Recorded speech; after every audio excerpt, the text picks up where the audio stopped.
Olá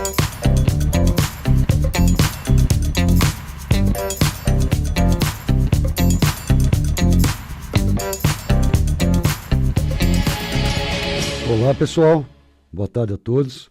É um grande prazer estar com vocês para falar um pouquinho sobre medicina preventiva, sobre cuidados extremamente fáceis e simples de se seguirem ao longo da vida para que possamos chegar na senescência, no envelhecimento saudável, independente, autônomo.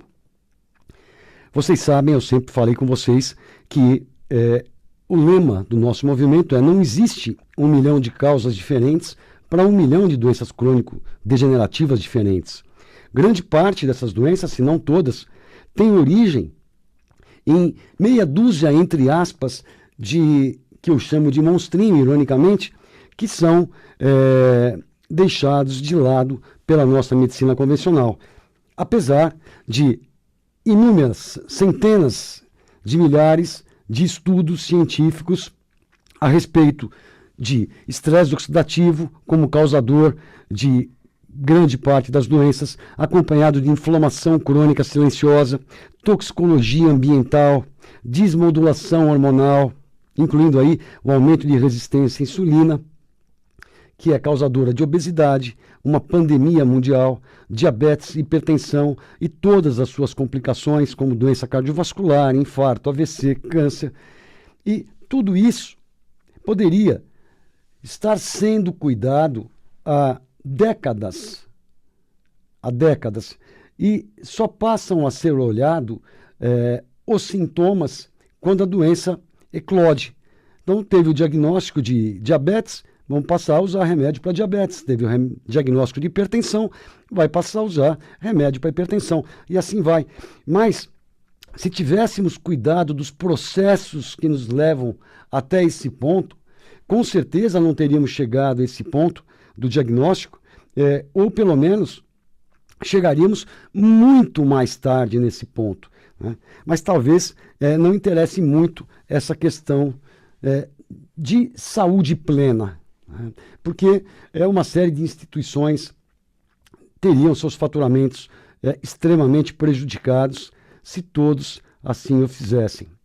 Eu vou ter o prazer aqui hoje de estar comentando com vocês sobre outros movimentos, que não esse nosso, Manual do Proprietário, mas que vem de encontro ao que a gente fala. Então, teve uma entrevista muito legal que eu quero compartilhar com vocês, do Dr. Hassem Malhotra. Ele é um cardiologista também, né? Ele é britânico e ele é escritor de um livro também, que chama A Dieta de Piop.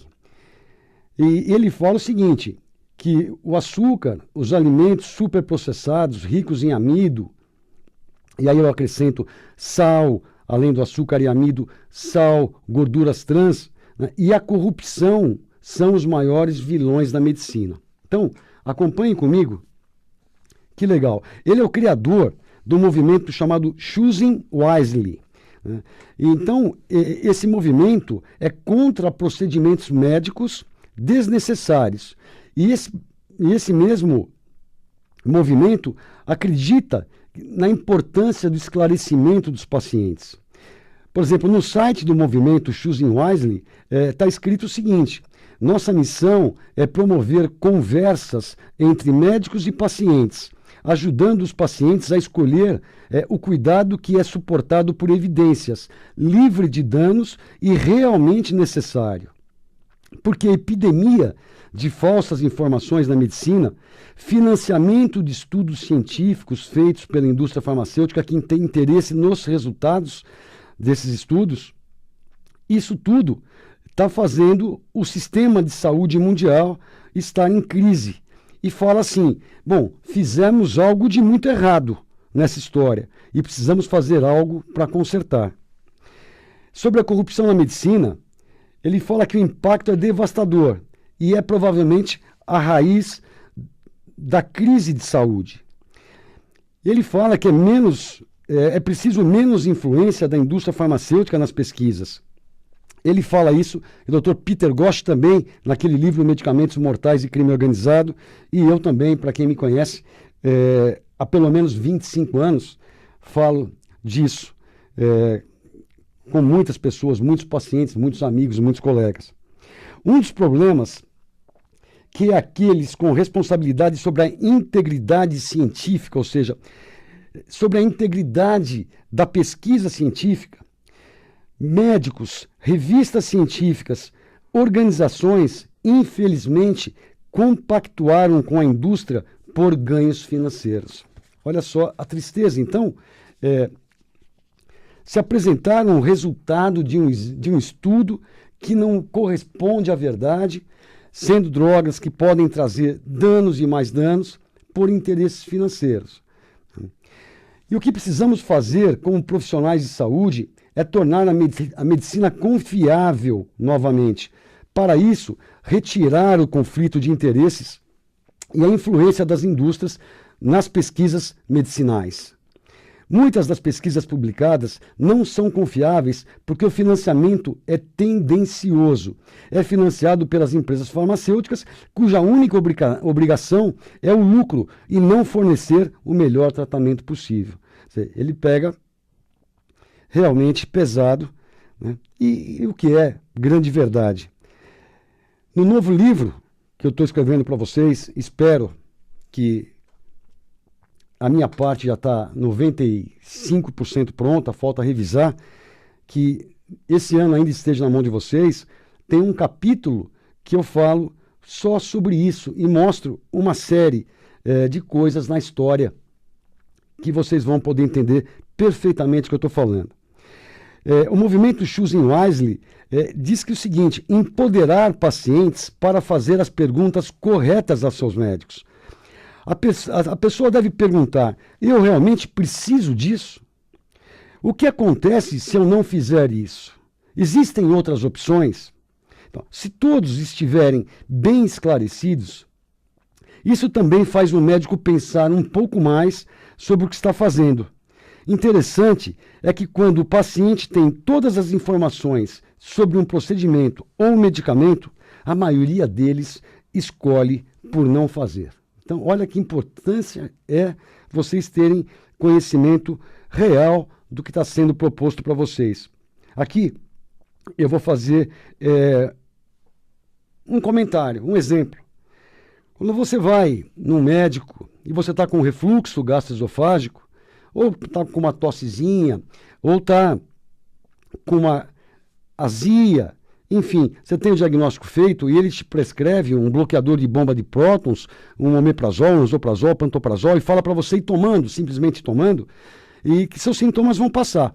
De fato, os sintomas vão passar, mas o refluxo não vai ser cuidado e curado. Só que você precisaria saber que o uso prolongado desse grupo de medicamentos vai te levar à insuficiência renal. E se você souber que esse grupo de drogas vai te levar a um quadro de insuficiência renal mais para frente, será que você realmente ia tomar ou você ia procurar mudanças outras para ficar livre dos sintomas e de fato tratar esse refluxo? Como? Cuidar da sua alimentação, escolher alimentos não intolerantes, não deitar de barriga cheia, inclinar a cabeceira da cama, como eu já expliquei para vocês um monte de vezes. Será que vocês não prefeririam isso do que sabendo que mais posteriormente, pelo uso indevido dessa droga a longo prazo, vocês iam desenvolver? Então, é isso que eu quis dizer aqui. E isso para vários outros tratamentos. Se vocês procurarem no Centro de Controle de Doenças, que é um órgão federal americano, eles mostram ali anualmente todos os casos que são notificados de doenças ou de danos causados por tratamentos médicos. Vocês vão ver que é raríssimo encontrar uma droga que não tenha efeitos colaterais graves. Então, é muito importante esse empoderamento do paciente, ele saber exatamente o que está acontecendo com ele, qual é a causa da doença dele, quais são as formas de tratar isso, todas as formas, e o risco de ele optar por essa ou por aquela forma. E ele tem o direito, o livre-arbítrio de escolher exatamente o que ele quer fazer da vida dele. Temos tantas informações de como conseguir uma vida saudável, né? E nesse monte de informações não está incluído tomar remédios. Isso eu achei interessante, essa frase dele. Boa saúde raramente sai de um vidro de remédio. Também frase do Acem Malhorta. E fala que o maior contribuinte para causar doenças é a alimentação. O alto consumo de comidas ultraprocessadas, muito açúcar e amido, de novo acrescento para vocês, muito sal e gordura trans nas comidas industrializadas, ultraprocessadas, levando ao aumento de resistência à insulina, diabetes tipo 2, doença cardiovascular, infarto, AVC, câncer, que são os maiores causadores de morte do nosso mundo contemporâneo. Ele diz que no Reino Unido, metade de toda a dieta alimentar é composta de comida ultraprocessada. Metade, ou seja, 50% de toda a dieta é comida ultraprocessada. Então, um bom conselho é: voltem a comer como antigamente. Cozinhem em casa. Não coma comidas que saíram no pacote. E aí eu sugiro para vocês voltar a comprar alimentos como antigamente, por granel. Tá ok? Então, olha só como é importante a elucidação, como é importante a conscientização, como que o paciente tem que saber os riscos que ele está correndo por optar por certo tratamento. Agora, gente, isso não é novidade para vocês. Eu venho aqui há anos falando para vocês de alimentação, de hidratação, de oxigenação, de controlar os radicais livres, de controlar a inflamação crônica silenciosa, de formas de detoxificação do sistema para justamente diminuir a inflamação crônica silenciosa, diminuir o excesso de radicais livres. E então vocês já sabem que não tem outro caminho. Por isso, cada vez mais, não existe 1 milhão de causas diferentes para 1 milhão de doenças diferentes. Todas elas ocorrem por causa de meia dúzia de situações que são negligenciadas ao longo da vida. E o pior, são estimuladas por propagandas, pela mídia, pela indústria que tem, lógico, o único interesse de lucrar com essas atividades, tá certo? E o interesse não é que ninguém seja saudável, porque o saudável, ele não compra mais medicamento. O saudável, ele não utiliza da estrutura da indústria hospitalar. O saudável, ele vive saudável, não é verdade? E o morto a mesma coisa. Então, eu acho que, ironicamente, o morto e o saudável não interessam muito para o sistema de saúde. Eu quero ler para vocês um texto que eu achei muito legal. Ele foi escrito por uma colega médica chamada Ana Lúcia Coradazzi, e ela é oncologista. Eu achei muito legal esse texto e eu quero ler para vocês, porque ele reflete, em grande parte, uma imensa verdade, né? Mas antes, eu quero dar um alôzinho para quem está sintonizando agora na nossa Mundial e não conhece ainda o projeto Manual do Proprietário. Meu nome é Edmond Saab, eu estou aqui com vocês há mais de 10 anos, semanalmente, trazendo informações sobre saúde. Tudo que eu falei para vocês hoje e nos outros vários programas, vocês podem, na tranquilidade do seu lar, aos finais de semana, acessarem o youtube.com, vão à minha conta, Dr. Edmond Saab Júnior, se inscrevam e vocês têm acesso a tudo isso que eu venho falando, para pesquisarem, para se orientarem, para porem em uso e para informar todos ao seu redor a respeito desses fatos, e logo, logo vocês vão estar observando melhora significativa na qualidade de vida de vocês todos, tá ok? Então, essa fica uma dica muito importante. A outra é o site do simpsaude.com. Simp Saúde, Simp, Centro Integrado Medicina Preventiva, Saúde Junto, simpsaude.com. Ali vocês vão ter dica de dieta, vocês vão ter links para entrevistas e mais coisas do seu interesse também, tá ok? Olha que texto muito legal dessa colega médica, Ana Lúcia. Ao receber um novo paciente com uma doença grave, penso que estamos ambos sentados à margem do rio. Ele precisa atravessar para a margem oposta antes que anoiteça. Eu não conheço o paciente, mas conheço bem o rio. Sei onde é mais fundo, sei em que época é cheio de piranhas, sei onde tem corredeiras. Meu paciente, não. Só que é ele quem precisa atravessar e tem que ser agora. Não pode esperar a melhor época do ano, quando a travessia é mais favorável. Ele conta com o que eu sei para tentar chegar com segurança ao outro lado do rio.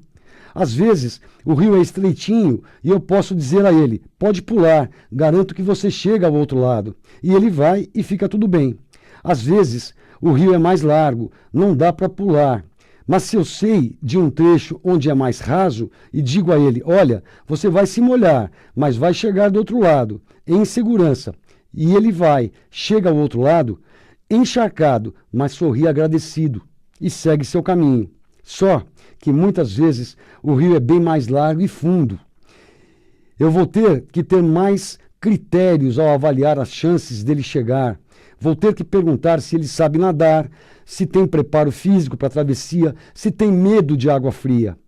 Dependendo das respostas, vou poder orientá-lo dos riscos da travessia e ele vai poder decidir se quer corrê-los. Pode ser que não saiba nadar, pode estar tão ruim que sei que não vai conseguir cruzar a outra margem. Nessa hora, vou ter que ajudá-lo a tomar as melhores decisões, para que não morra se debatendo desesperado no rio gelado. Se ele decidir correr o risco, vou pegar minha canoa e atravessar do seu lado, orientando cada braçada. Estarei ao seu lado se ele não conseguir concluir a travessia e vou garantir que a sua despedida seja digna e tranquila. E se ele quiser permanecer na margem, não tem problema, ficarei ao lado dele fazendo companhia até a noite chegar. Definitivamente, não temos o poder que imaginamos sobre a vida das pessoas. Muitas vezes, nem sequer somos capazes de salvar vidas. Na melhor das hipóteses, conseguimos adiar o momento da morte ou trocar uma forma de morrer por outra, que ocorrerá um pouco mais adiante. E assim, olhando para o rio, fica fácil entender que estamos muito mais para equipe de apoio do que para guardiões das vidas de nossos pacientes. Então, que sejamos a melhor equipe de apoio com que eles possam contar sempre. Então, eu achei isso aqui fantástico. E isso aqui mostra que o que eu acabei de falar, o paciente tem o direito de saber todas as suas possibilidades, para ele escolher o melhor caminho. E você tem que ser esse elucidador, você tem que ser esse conscientizador, de mostrar todos os caminhos e ajudá-lo a decidir pelo que é melhor. A questão que muitas vezes nem sequer somos capazes de salvar vidas, realmente não somos, mas também muitas vezes somos. Quantos pacientes numa crise aguda de apendicite que sem tratamento teriam perdido suas vidas em 3 ou 4 dias por infecção generalizada, peritonite, são salvos numa cirurgia? Pacientes infartados com arritmia grave são salvos por um procedimento de angioplastia, dilatação da artéria, colocação de um stent. A mesma coisa com um paciente AVCzado. Então, muitas vezes, a gente, na hora certa, consegue intervir. Mas qual é a coisa mais importante? É que o paciente não chegue a nós com uma fase grave dessas. E é por isso que a gente deveria investir tanto em medicina preventiva. Por isso que no primeiro livro, nesse próximo livro, eu dedico uma atenção muito especial para vocês na forma de abastecer seu equipamento, seu organismo.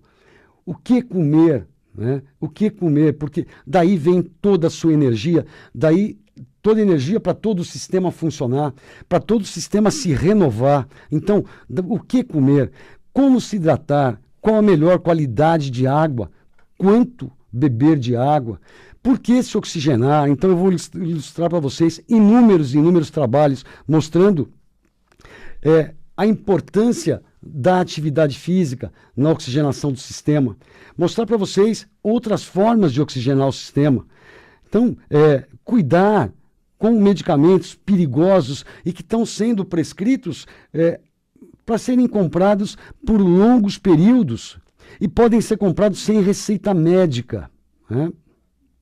Hoje, quantos anti-inflamatórios foram retirados do mercado nas últimas 2 décadas por aumentar a incidência de infarto e derrame?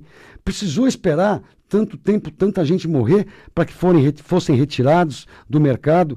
E quantos ainda que são consenso, que são causadores de morte e que são mantidos no mercado, apesar de pessoas entrarem com solicitação de indenização na justiça? Essas indenizações são pagas para que os medicamentos permaneçam no mercado, causando dano.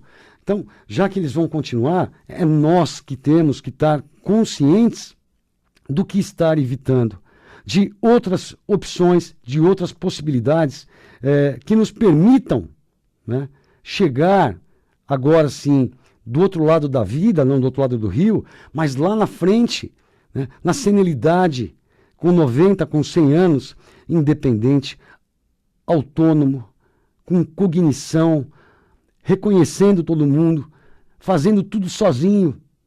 E eu tenho certeza que implementando essas medidas que nós conversamos semanalmente, a gente tem uma chance muito maior de chegar lá.